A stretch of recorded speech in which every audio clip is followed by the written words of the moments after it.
Good day everyone, hope you're all doing really well. We're going to talk about the 4-star problem in today's video, but before we kick off, in the background I'm going to be playing Out of Bounds in the Nordcry resin domains with Kokomi and some other characters using certain means, so if you're interested in that, you can watch the background footage, otherwise just listen on the audio.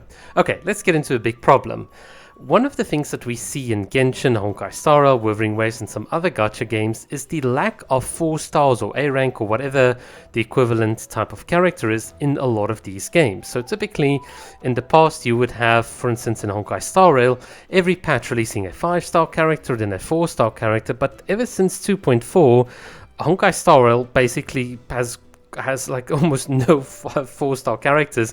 We just, I think, last had Mose in it. It's the same with Wuthering Waves. Since 2.0 we had almost none, and now we finally have a Boling, which basically, if you don't know Wuthering Waves, it's a character, if you play her incorrectly, the 4-star character, she like auto stuns herself, which is really funny. And then obviously, to Genshin's credit, we've seen a couple of 4 stars. It could have been more, but yeah. So the question is, why are gacha companies doing this? I think the obvious reason that a lot of us can think of is that they want to sell you bundle units. If you think of, for instance, someone like Skirk and Escoffier, Mavuika Sitlali. So they want you to have 2 premium 5-star units that are going to work really well as a bundle. They're going to release either at the same time or very quickly back to back, and hence they want to entice you to spend on these units. And in a certain sense, that could be a compelling reason. I do think, though, mathematically, if I have to play devil's advocate, in Genshin at least, it takes about roughly 240-ish pulls, I can't remember the exact stats, for you to get a C6 4-star. That's just because of the variability of the gacha and so on, so that's pretty much the mean. And what it boils down to is you need about a C1 or a C2 5-star amount of pulls to get a C6 4-star.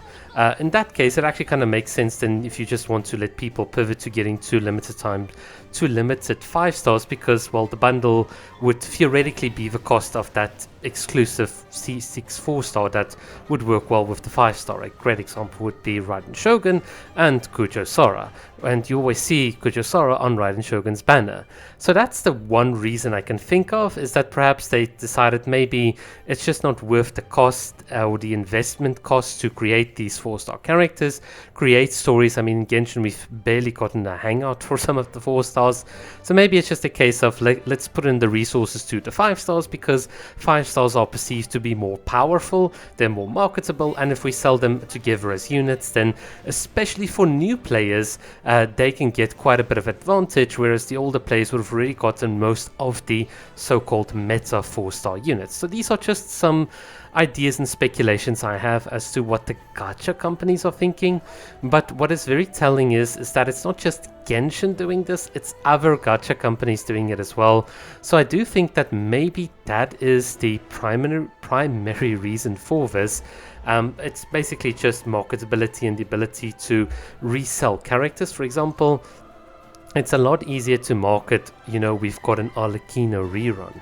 When there's a live stream, that's kind of marketable. But when you're like, oh yeah, here's a Sucrose or a Barbara rerun, I mean, most people are just like, yawn. In fact, in the past, we used to rate 5-star banners on the quality of the 4 stars that we're releasing, and maybe that's the second reason why a lot of companies are kind of pivoting away from it. So if everyone already just has the 4 stars, the 4 stars don't have such a marketable impact on the marketing of a 5-star, and hence you can't say, oh, this banner is not worth it, because the 5-star itself is supposed to now carry it, whereas in the past we would say, maybe wait for the character to get the character on the rerun, the 4 stars aren't really that good or synergistic, blah blah blah.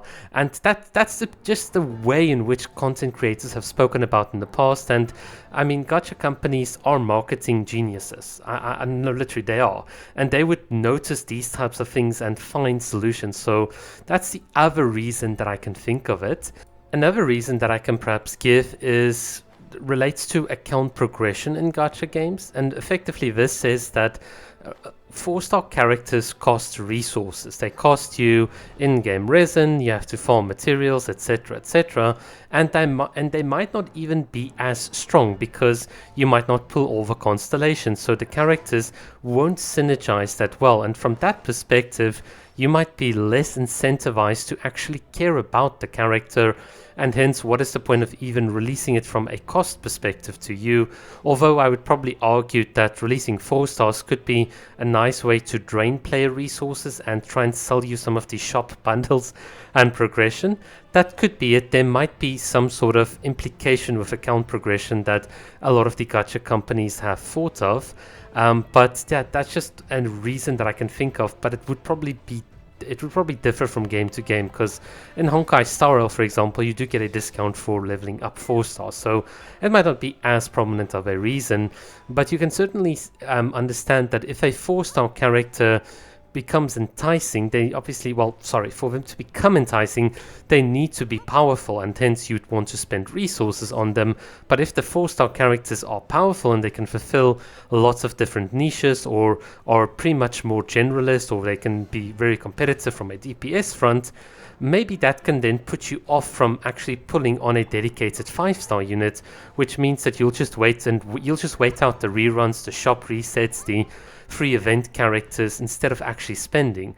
And this might be something that the gacha companies have realized, that maybe we can get away with solving this problem by releasing cheaper 4 stars for people that actually care about them. We don't have to put as much cost and production and storytelling into them, and then we'll just focus more our efforts on selling you some of the 5 stars. At least that's the impression that I'm getting from Honkai Star Rail and Wuthering Waves.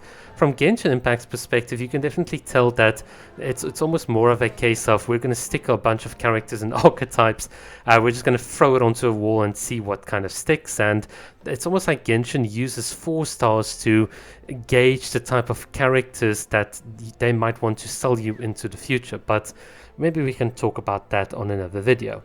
Look, the 4 stars are definitely a problem. I do think that a healthy gacha game and healthy ecosystem would have a good or a decent balance between giving you free-to-play alternatives as opposed to just always going for the expensive premium unit. And that is the one thing that I think a lot of us appreciated from the early Genshin, the early Wuwa and Honkai Star Rail, because it meant that there was an alternative, and that's the key thing. Just having an alternative is so powerful. But whatever the actual reason is, I think we can all agree that something has definitely changed, and I would bet my money on the fact that the gacha companies probably did the maths and the marketing, and they just decided that, hey, releasing less 4 stars is actually going to make them more money. So that's where I'm betting my money at. In any case, let me know what you guys think down below, and if you made it this far, thank you so much for watching, and tell me also what you thought about the outside areas of the Not Cry domains. Alright, keep well, cheers.